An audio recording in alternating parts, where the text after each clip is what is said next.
estaltzeko, kortina batzutik eta bestaldetik berritu eta plaka solarra jartzeko. Plaka berezigarri horiek dira, nolabait ere, eguzkiaren bidez, energia txarren eta hemengo egitura eta hobeto zehatzarren, eta energia gutxiago gastazkarren. Haizek eta temperatura pizkatu zela oso goreteko plaza barren dunik eta. Alde batetik, nik uste gatozen nekazarik erosogo egoteko salmentak egiten eta baita erostea etortzen jendea baita neurguneta erosogo egoteko.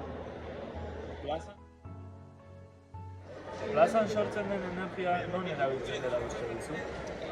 Nik uste herriko eraikuntza publikoetan erabiltzen dela. Erabiltzen da, orokorrean hori izango dutenekin edo, ez dakit. Sarea nola dagoen antolatuta, pentsatzen dut ez da balkoneako bakarrik izango baizik eta sare bat edatuta nola pentsatzen dut. Erakunetan edo horrela. Suposatzen dut, herriko hornidura merketzeko eta beste elektrizitatea edo beste energia iturri batzuk merkeagotzeko.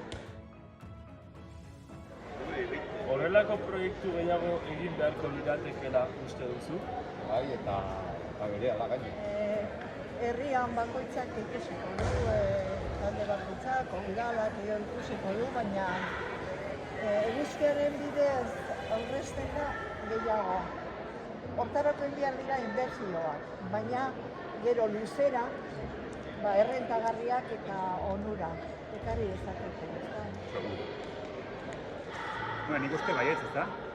Badakit adibidez, Orkli enpresak kiroldegia institutoa eta ikastola berotzeko energia eskaini dura eta ez dakit proiektu hori aurrea joango da, baina nire guzteko leitzaidak proiektu hori adibidez jutea, kolaborazio publiko-pribatu hori aurrea eramateko eta dirua aurrezteko. Nik uste inbertsio hori merezi dugula, eta asko aurreztuko bizikera hori horrelako proiektuak ondo egongo ikatezke.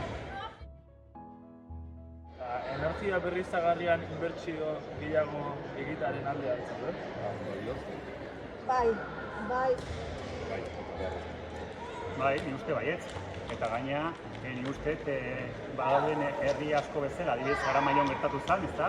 Apagoi egin izanen, udalak eduki beharko luke autonomia energetiko hori eta bere argindarra sortzeko energia iturriak eduki eta ez beste energia iturri batzuen menpe egon.